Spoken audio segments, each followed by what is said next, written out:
The camera stopped recording on the night of the presentation, so we've added the rest of the presentation from here. Keep watching. And finally we reached Sumlaki, where we are going to clear out before heading for Darwin. As you can see, the approach to the harbour is fairly easy. The entrance is fairly wide and it's quite protected. Once inside the harbour, it's very protected. This is the waterfront of the main town. The only challenge is it's very shallow at low tide. In fact, we are anchored way out in the distance there, and most of this dries out at low tide, so you have to get your tides right. One of the few places you can actually tie up with the dinghy is at Hotel Harapan, which is a very nice hotel with a little stone jetty down. This is a view of the hotel looking back the other way from the jetty dinghy dock. Very nice hotel, good food and bintang, and it's also a convenient place to meet guides and any officials who are part of the clearing out process. One of the things to do when in Sumlaki is take a drive north for an hour or so to see the stone boat. You first have to go through something of a bizarre blessing ceremony with a local priest, but once that's done you can have a look at the boat and the slipway which goes down to the beach. One of the interesting things here, though it's hard to see, is the carvings on the bow of the boat, which are Polynesian, show a Polynesian influence. The island's known for its quite exquisite wood carvings, some of which are shown here, of boats and figures. Again, you can see something of a Polynesian influence in the carvings of the boat. This shows some of the carvings in more detail. They're quite exquisite, the figures and the boats, and again, something of a slight Polynesian influence. From Sumlaki, we then cleared out and headed for Darwin. Darwin is close, just 300 nautical miles, a couple of days easy trade wind sailing, and around the corner of Bathurst Island we gave way to Endorphin. They'd just started in the Darwin to Ambon race that day. Well done, Mike and your crew, on your win. We spent a little longer in Darwin than we had planned, getting Starlink and trying unsuccessfully to find an aluminium dinghy. But on the plus side, we had plenty of advice around the marina on navigating the Kimberleys. Thanks to Paul and Sue Burlington on the Superstar, they were great help. Fanny Bay still. Everybody goes to Fanny Bay to watch the sun go down, and when the sun's down, they all clap. I found that very interesting. Anyway, we're off to the Kimberleys now, just the three of us. We'd heard tales of the crossing the blown apart Gulf, but found a good weather window, too good in fact. We motored the whole 250 nautical miles in flat calm. King George River was spectacular, a great introduction to the land of rocks and crocs. We anchored at the head of the river, part the way up and then up near the falls for the must-have photo. Being late in the season, the falls were reduced to little more than a dripping tap, but this place is wonderful. The whole ancientness of the rock formations were just so spectacular. As the sun moves lower in the sky during the day, it changes the colour of the rock formation, and it's just fantastic.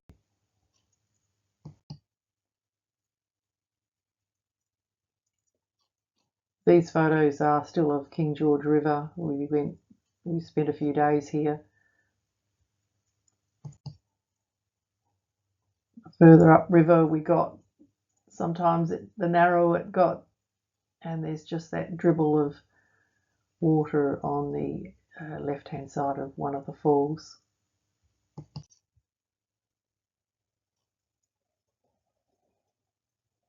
It was really fantastic. You never know what the next corner will bring.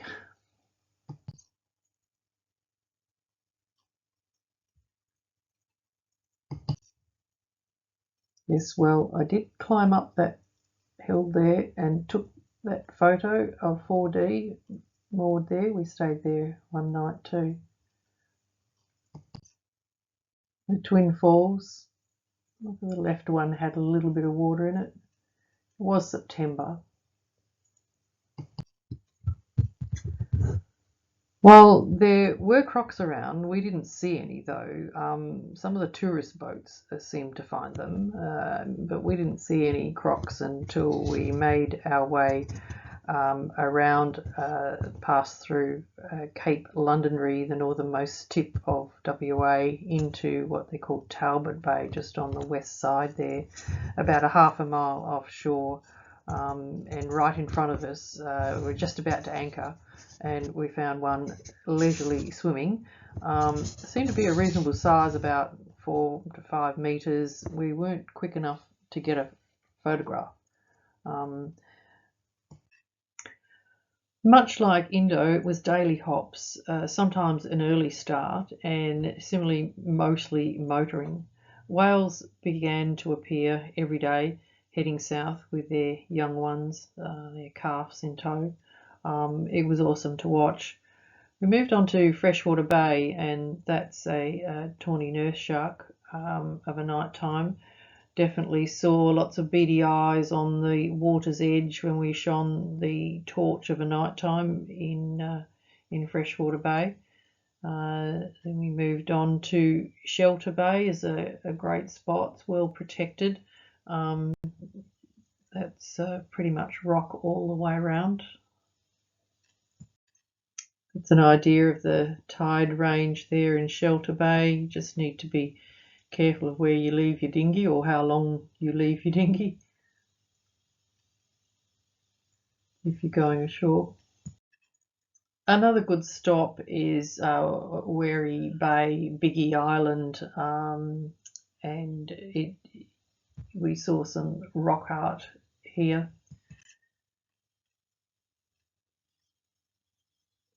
Little research showed that spaceman-like figures were actually ceremonial headdress. It was right on the beach in Wary Bay, easily to see. We moved to Sampson Inlet after going via Coronation Island and Round Bluff. Sampson Inlet, we bumped into Phil of Silver Gull Creek fame on his yacht. He was out from Darwin in the Kimberleys to celebrate a significant birthday of one of the local identities. So we got the personal invitation to visit his old camp in the creek. So Sampson Inlet, the baobab trees seem to just spring out of the rock formation. I don't know how they. The water looked pretty inviting, but there's no way I was going in there. Definitely croc country. Beautiful little billabong. There was fish trapped upriver, up the inlet in there. I got covered in green ants. We stopped at Deception Bay and then to Raft Point. From Raft Point, we headed early on the tide to the Montgomery Reef. So we had a couple of nights here at Raft Point. Interesting tide. That's a tide mark there. The Montgomery Reef is a quite unique phenomenon, and the scale was impressive, I must admit. In this part of the Kimberley, you're not alone. There's many cruise ships, dozens of ribs, several choppers. The Montgomery Reef is a well-known 300 square kilometres of reef that appears on the tide. It's about 80 kilometres in length, west of Campton Sound. Low tide can be up to 4 metres of reef exposed. Interesting. From there, we went over to Boat Club Bay, Coolan Island, for an overnight stop. There was no boat club there. Well, we didn't see it anyway.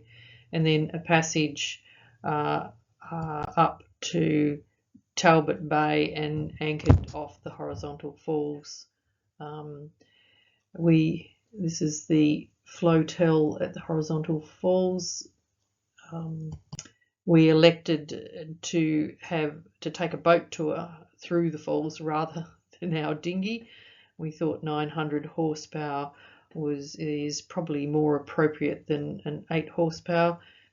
It looks like this opportunity won't be available too much longer.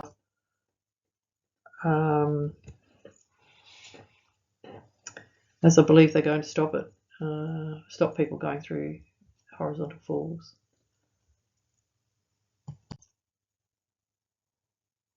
That's the second one, which we didn't, you're not allowed to go through there at the moment. Then we went on to Phil's place in Silver Gull Creek. We visited his old hut and camp there. There's plenty of fresh water still available from the spring. We had a swim or a bath in his tank. And this is still Silver Gull Creek. It's the view from Phil's place looking back down to the mouth of the river.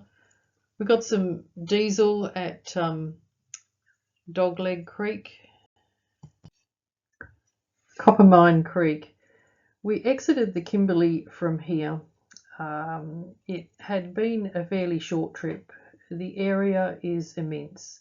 More time would have allowed trips up the Prince Regent and many of the rivers. The geography is such that getting to these places and back out again takes a few days, so you need time on your side. We bypassed Broome as the weather was good. We caught a decent sized fish, had plenty of diesel. Then a brief stop in Dampier, then Exmouth for more fuel and food, and then we began the journey south, which required patience waiting for weather windows.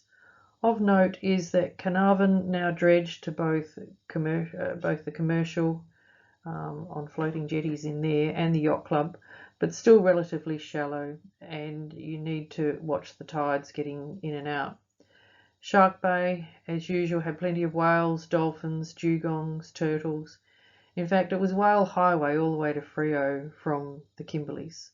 We got home on the 22nd of October after 5,580 nautical miles, 70 anchorages and 1,400 litres of fuel.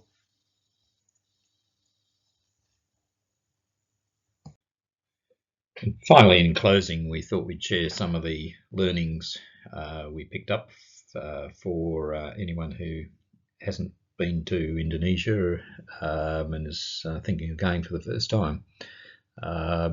We've done this in two sections. One is you need to think about what preparation you need to do, and the other is during the trip what to watch out for. So in terms of leaving Australia or entering Indonesia, leaving and re-entering, etc., need to consider obviously both the vessel and the crew. You can do this clearing in and clearing out process yourself. Others have done it, but the impression we get is it tends to be time consuming. We were under a little bit of time pressure considering the distance. So we chose to use agents that seem to be quite efficient, perhaps a little bit more costly, but the other benefit is you get local knowledge as well. So if you need to organise anything, then agents have that local knowledge, which is great. The other thing to consider is the different visa options, and that depends on how long you want to spend in Indonesia and whether you need to renew your visas. Because there are limited places for visa renewal. So, for example, we renewed in Mormeri, but you need to factor the renewal into your itinerary, so so you don't waste too much time. Do your research. There is a lot of information on the web in some of the key books that we've mentioned, and on blogs from others who have spent years, in fact, in Indonesia. Some very useful information there, including on the anchorages. Brush up on sort of local customs is useful, and some Indonesia goes a long way. And think about gifts for the kids, particularly. They're very appreciative. Communications.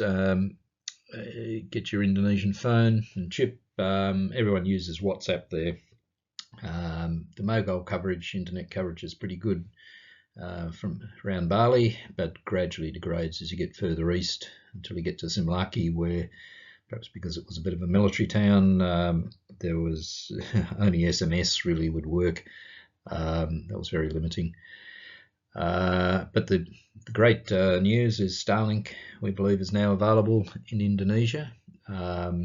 And it's a fantastic system. We didn't get ours until Darwin, and we used it just on anchorages in the Kimberley, but it was brilliant, faster than our internet connections at home, and allowed you to get a lot of weather information, particularly, as we said. Think about spares. Of course, you can't get anything in Indonesia associated with a yacht. So think about what you might bring. We chose to carry a few spare heavy items, particularly the electrical ones, such as the anchor winch, for example, which would be difficult to get up there on a plane, and was particularly heavy. So have a careful think about that. Food, fresh veggies and fruit, fantastic, available at all the markets, so that's great. But protein, it's really fish or chicken. We found a freezer would be very useful to allow perhaps longer distances between replenishing, and you don't need to rely on the tin food as much. Water maker, very useful. We found it avoids lugging lots of jerry cans to the dinghy. Water's heavy. It also allowed you a refreshing shower each day for everyone after a swim. Fuel, you need lots of it. We fitted an extra tank, and in some cases had a few jerry cans, but it allows you so long the difference between refills and more convenience about where you might fill up. Get yourself a special filter funnel to take out any particulates or dirt, and also water that might be in the fuel. Gas, LPG is readily available. The only thing is Indonesia's now on a swap system, similar to swap system, so you need a connector, which you can pick up in Indonesia, but you need to think about how you might connect that to your existing LPG system in a safe manner. So think about that before you go. Shade, vital. We had both Bimini, a Dodger, and some shade between the two when we were anchored. It gets quite toasty and makes a lot of difference. We also fitted a rope cutter based on sort of feedback or information that there's a bit of debris around, particularly fishing line and ropes and fishing nets, etc. We're not sure whether it actually worked, but we didn't have any problems, so we were either lucky or it did a good job. Now, there are some of the items to consider in your preparation. What about during the trip? What was our experience? Well, firstly, just plan around being in daylight, having daylight travel only. There are a lot of things to bump into in Indonesia, particularly the fish activating devices, which can be quite common in many areas. There's other debris and flotsam and nets, which mean that night travel is challenging unless you're well offshore and in the more remote areas. You also want to only into your anchorages in daylight as well. Bugs, yes, we cleaned all our veggies in a very dilute solution of bleach to get any bugs off. Made sure that we washed our shoes when getting back to the boat. Took all the cardboard off to avoid ants and cockroach eggs, etc. And the other thing you'll find is that mozzies can be a nuisance in some of the anchorages, even though you're slightly offshore. Motoring, expect to motor for a substantial amount of the time as the topography blocks the trade winds for a lot of the western section of Indonesia, and it's only when you get further east where the terrain's lower that you actually feel the influence of the trade winds. We also had to motor a lot in the Kimberley as well.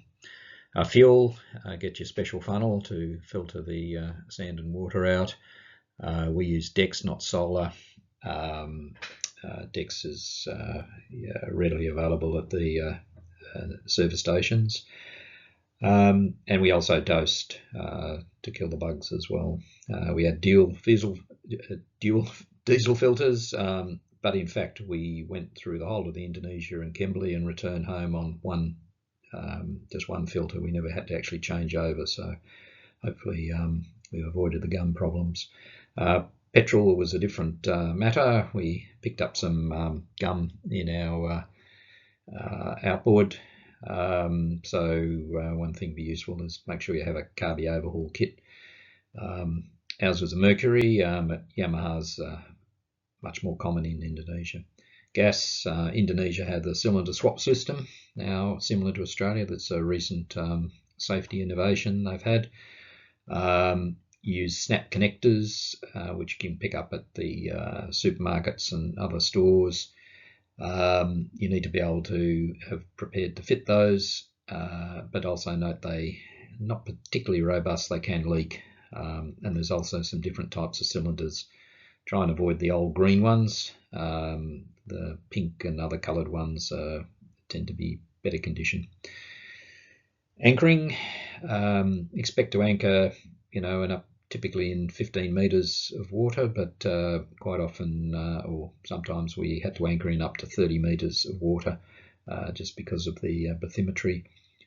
There's often coral, so try and pick a spot which has got a bit of sand, avoid damaging the coral. Dinghy, we normally race, so we fitted some dinghy davits, and they were very useful. We typically pull the dinghy up each night, just in case we had to leave quickly due to weather. So it was some system which you can easily get the dinghy out is very useful. We also had a prop guard on the motor, which saved us on a couple of occasions when it was shallow and there was a bit of rock around. So that's something useful. The tides and currents, there's a reasonable amount of information around for Indonesia. Of course, in the Kimberley, it's fairly critical. So that's one thing you need to consider. The swell, there was typically every now and then there was a periodical northeasterly swell that appeared in Indonesia, and because you're on the north side of the island chain, this can be rather unpleasant, so consider when you're anchoring the effect of that. And in some cases need to be able to put a stern anchor in because a little wind or a crosswind against the swell could be uncomfortable. There's weather forecasts. Look, there's various models that are available, predict winds typical, and different models there. We found it reasonably accurate. You can also use the BOM weather forecast as well, and they're useful. The other factor is volcano monitoring. There's a couple of sites which give you the activity of volcanoes, and we found that was interesting, potentially useful as well, depending on the activity levels. Look, the people universally were friendly and helpful, so that was really great. The other thing we probably could have done a bit better was to practice some underwater photography and video, particularly in terms of the colours and the light. We didn't carry any special equipment, but perhaps that's something to consider for the next trip. Would be useful to get better videos. So that in summary was the learnings. We hope that's useful and brings the presentation to an end. Thank you.